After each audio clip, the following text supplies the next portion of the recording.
My name is Evelyn Hart. I am 64 years old. I live alone in a small wooden house near the edge of a mountain town in Colorado. The winters here are long and quiet, with snow that covers everything like a thick white blanket. I have lived in this house for over 30 years. It used to feel warm. My wife Anne and I would sit near the fireplace, drink tea, and listen to music on our old radio. Anne was a painter. She filled our home with color. Every wall had something she made. Mountains in sunset tones, wildflowers dancing in wind, quiet portraits of people we once knew. But for the last 4 years, the house has been different. Anne passed away from cancer. Since then, the air has been heavy. Her paintings are still here, but they no longer speak. I covered most of them with cloth. I said it was to protect them from dust, but really, I could not bear to look at them. Her eyes were always too alive in those portraits, and I was not ready to face that kind of silence. I was an art teacher before I retired. For over 3 decades, I worked at the local high school. I taught students how to see the world with new eyes. I showed them how to mix color, how to follow the curve of light, how to tell a story without using a single word. I loved that work. I felt proud when shy students found their voice on paper. But after Anne died, I stopped teaching. I stopped painting. I stopped answering the phone. My life became small and quiet. I got up, made tea, looked out the window, and went to sleep. Each day was like the one before. Then, on a snowy Tuesday afternoon, I heard a sound I had not heard in months. It was the beep from my old answering machine. I almost didn't go to it, but something pulled me from my chair. I pressed play. A woman's voice came through the machine, soft but clear. She said, "Hello? I hope this number still works. My name is Clara. You were my art teacher a long time ago. You probably don't remember me, but I've never forgotten you. I work now at a youth center in Nova Scotia. We're starting an art program for the kids, and I thought of you. You helped me once when I really needed it. I don't know if you'd ever want to come here, but we would be lucky to have you. Thank you, Ms. Hart, for everything. Goodbye." That was all. Just a few seconds of sound. But I stood there for almost an hour, unable to move. I did not remember Clara at first. I tried to picture her, to match her voice to a face, but there had been so many students over the years, so many names. Still, there was something honest in her words, something that felt real. That night, I could not sleep. I sat in the spare room where Anne used to paint. I took the cloth off one of her canvases. It was a picture of a tree near our favorite hiking trail. I touched the edge of the frame, then sat on the floor beside it. I hadn't cried in a long time, not even at Anne's funeral. But that night, a single tear fell. I did not wipe it away. The next morning, I made a cup of tea, but I didn't drink it. Instead, I opened the closet and took out a small suitcase. I packed slowly, a few warm clothes, my old sketchbook, a photo of Anne, an old travel journal with some pages still blank, I put Clara's name and number in my notebook. Then I called the train station. I asked about tickets to Nova Scotia. The woman on the phone sounded surprised, but she was kind. I chose a one-way ticket. When I reached the station, the wind was sharp. The air smelled like smoke and metal. I found my seat by the window. As the train moved, I watched my town disappear. The familiar grocery store, the post office, the tiny park where Anne and I once danced in the snow. These places passed by like old dreams. I didn't cry. I felt empty, but also awake, like a piece of me had been sleeping for years and was now just starting to rise. Hours turned into days. The train passed through valleys, rivers, and frozen fields. At one point, a teenage boy sat down next to me. He wore a gray hoodie and kept his eyes low. At first, we didn't speak. I was drawing in my sketchbook, just lines and shadows, nothing special. After a while, he said, "Are you going somewhere special?" I looked at him and said, "I'm going to Nova Scotia." He raised his eyebrows. "That's far." I smiled a little. "Yes, it is." Then he said, "I'm Liam. I'm going to Halifax. Not sure what I'll do when I get there." His voice was calm, but I could feel something heavy behind it. Over the next few hours, we spoke in small pieces. He told me he had left home after a fight with his stepfather. He didn't know where else to go. He had a guitar but no money. He had been sleeping in train stations. I listened. I didn't ask too many questions. When I told him I used to teach art, he looked surprised. "I used to draw," he said quietly, "but not anymore." "What's the point?" I said, "The point is that it helped you once. It can help you again." He didn't answer, but he didn't look away. At one stop, we got off to stretch our legs. He bought 2 coffees with some coins he had left and gave me one. We sat on a wooden bench under the stars. It was cold, but peaceful. He looked up and said, "You think people can really start over?" I said, "I'm trying to find out." He gave me a small nod and sipped his coffee. When the train reached the end of its line, we stepped into a station filled with salty air and the sound of seagulls. I hadn't seen the ocean in years. I felt it in my chest like a breath I didn't know I was holding. Liam stood beside me, quiet. I turned to him and said, "I don't know what you're looking for, but I do know someone who helps people find their way. Come with me, just to meet her." He looked unsure. "Won't that be weird?" I smiled gently. "Yes, but weird isn't always bad." And so we walked together out of the station, 2 people who barely knew each other, stepping into a place we had never been, pulled forward not by plans, but by a small, strange thing that neither of us had said out loud. It was not joy, not yet, but it was something close. Maybe it was the first sign of hope.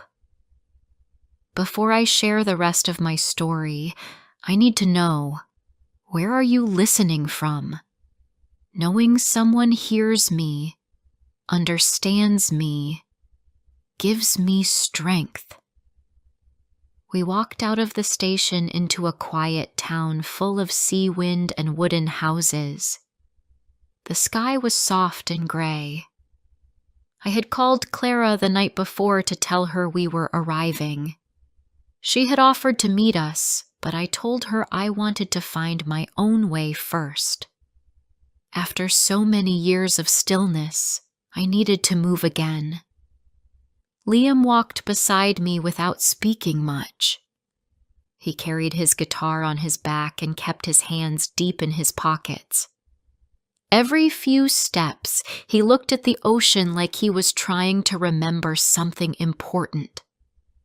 The youth center was in a small white building near the harbor.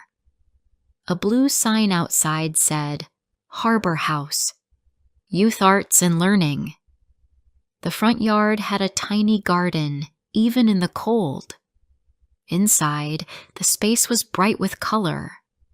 The walls had drawings and paintings, some rough, some full of feeling. We stepped into the front room where a few teenagers were painting at a long table. A woman stood at the far end, helping a boy clean his brushes. When she turned and saw me, she smiled. "Ms. Hart," she said, walking over. "You came." I looked at her carefully. Clara had short brown hair now, a soft sweater with paint on the sleeves, and eyes that held something strong. She looked older than I remembered, but her smile had the same warmth I must have seen long ago. "I wasn't sure I would," I said. "But here I am."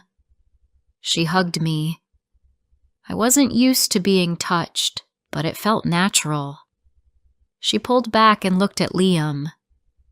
"This is Liam," I said. He's just arrived too." Clara held out her hand. "Welcome," she said simply. "We've got food, warmth, and some peace. That's a start." She showed us around the center. There was a kitchen with tea and toast, a reading room full of soft chairs, and a back room filled with art supplies. There were no sharp corners, no loud voices, just quiet energy. Liam followed us but kept close to the doorways, as if ready to leave at any moment. "You can stay here a few days," Clara told us. "We have some guest space. No pressure. Just rest."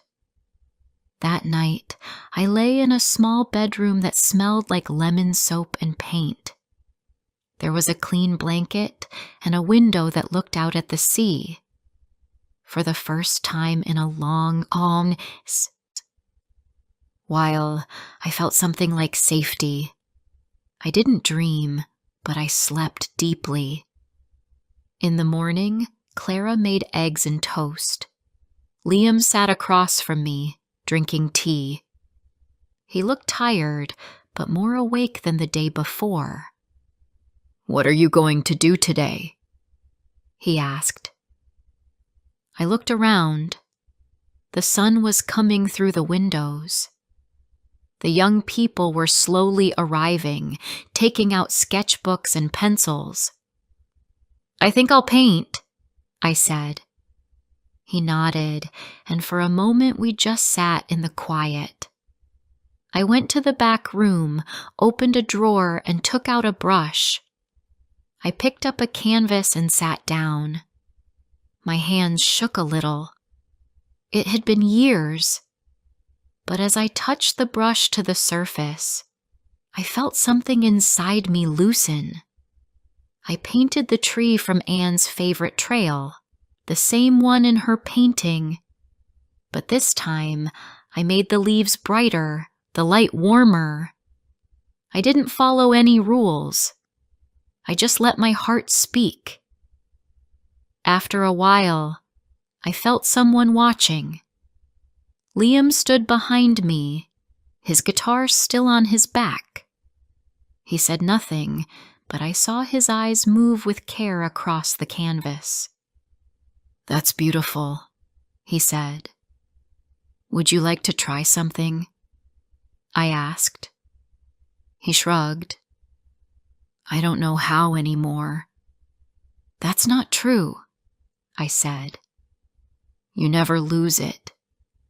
You just forget where you left it." He sat down across from me. I gave him a pencil and paper. He didn't draw right away, but his hand rested on the page like it was remembering. After some minutes, he started. Slow lines. Careful shapes. A face began to appear. His mother, I think, though he didn't say. Later, Clara asked if I wanted to lead a small session. Just something simple. A few of the kids were curious. I felt nervous. My hands were cold. But when I stood in front of the table and began to speak, something shifted. My voice was softer than I remembered, but it didn't shake. "Art," I said, "is not about getting things perfect. It's about showing what's real.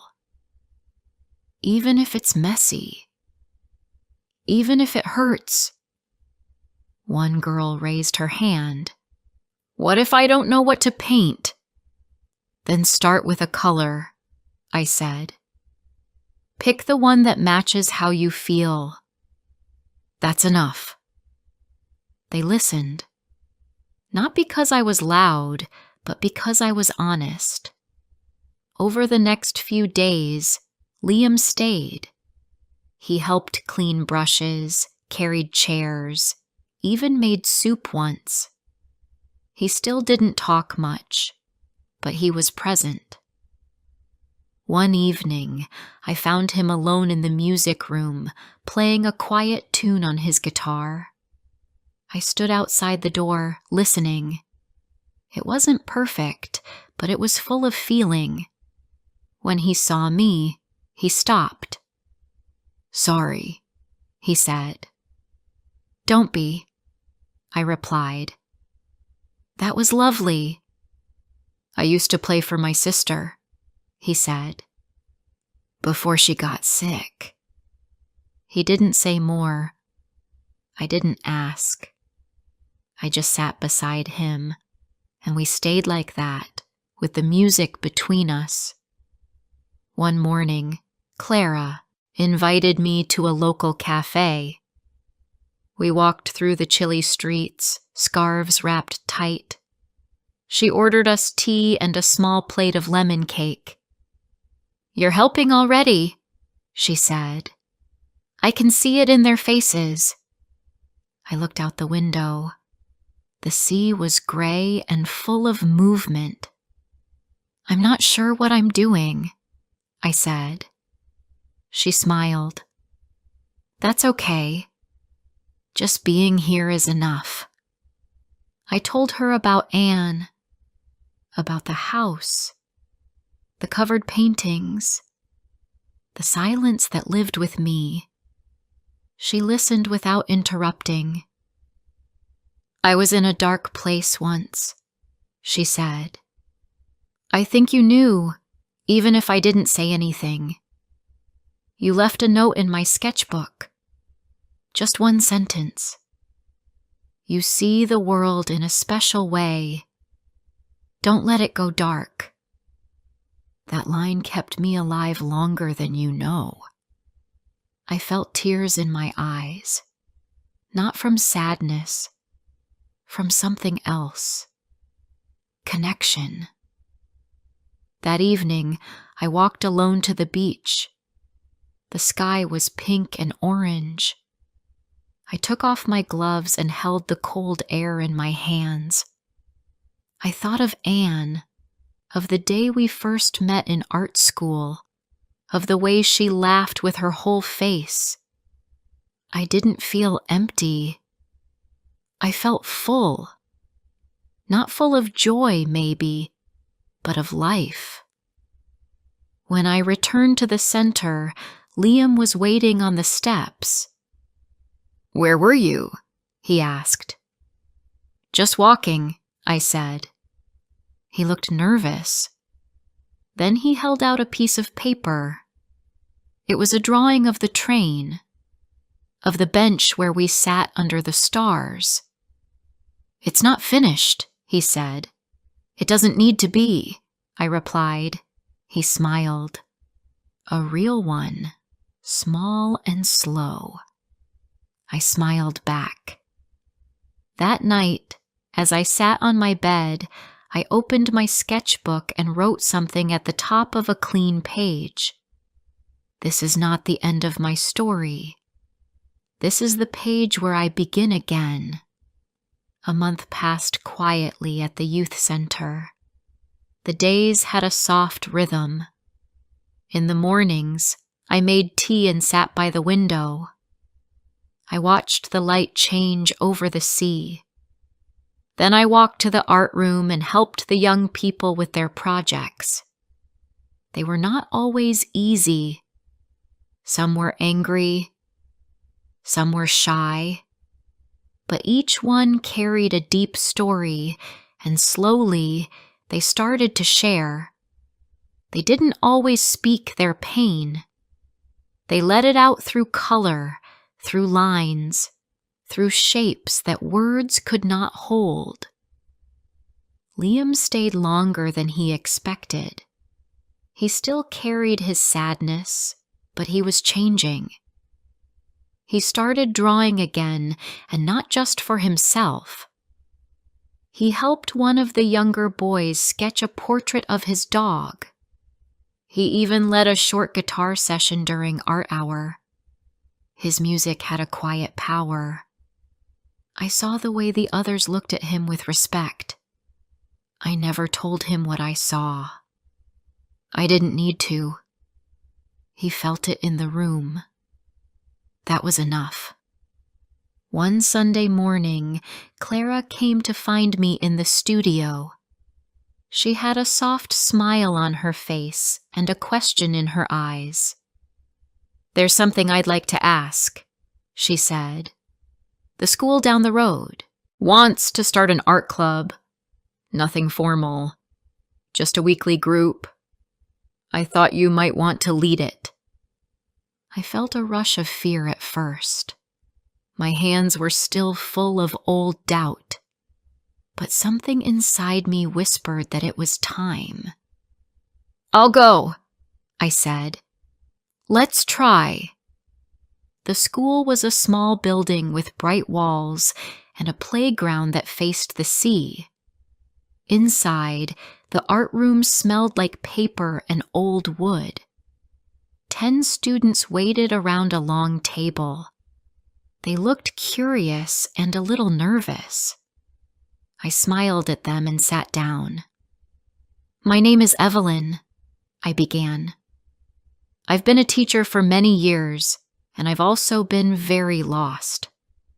But art helped me find my way again.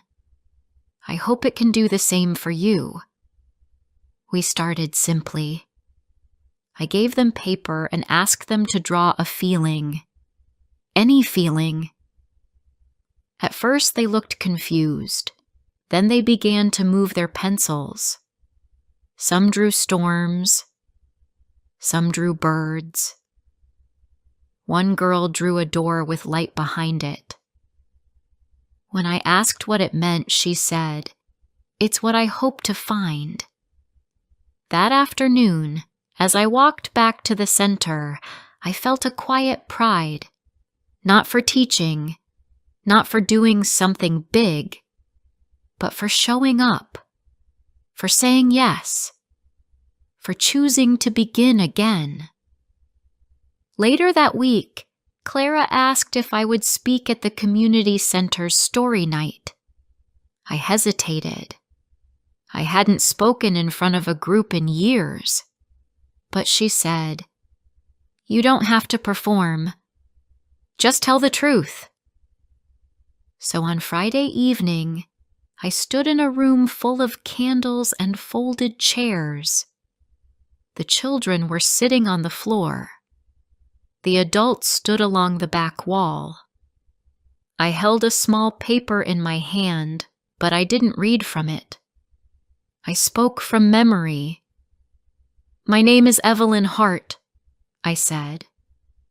"For most of my life, I taught art. Then I lost my wife, and I thought I had lost myself too. I stopped painting. I stopped teaching. I lived in silence. But then someone called me. She remembered something I had said long ago, something I had forgotten myself." The room was very still. Even the youngest children were quiet. I came here because of that voice, and I stayed because of what I found. I found young people who are strong. I found kindness in places I did not expect. I found that art does not heal everything, but it opens the heart so healing can begin. When I finished, people clapped softly, not loudly, but with warmth. One girl came up to me after and said, "When you talk, I feel like I can breathe better." I bent down and thanked her. Her words stayed with me for days. A few weeks later, Liam received a phone call. It was from his mother. She had been looking for him. At first, he didn't want to speak to her, but after some time, he agreed. I sat with him while he dialed. His voice was quiet, and his hands shook, but he spoke with truth. He said how hurt he had been, how lost. She cried on the other end. She didn't ask him to come home. She just said she was proud of him. That night, Liam knocked on my door. He stood there with his sketchbook in his hand. "I'm thinking about staying in town," he said. "Maybe getting a job. Maybe helping out at the center." I smiled. "I think that's a wonderful idea."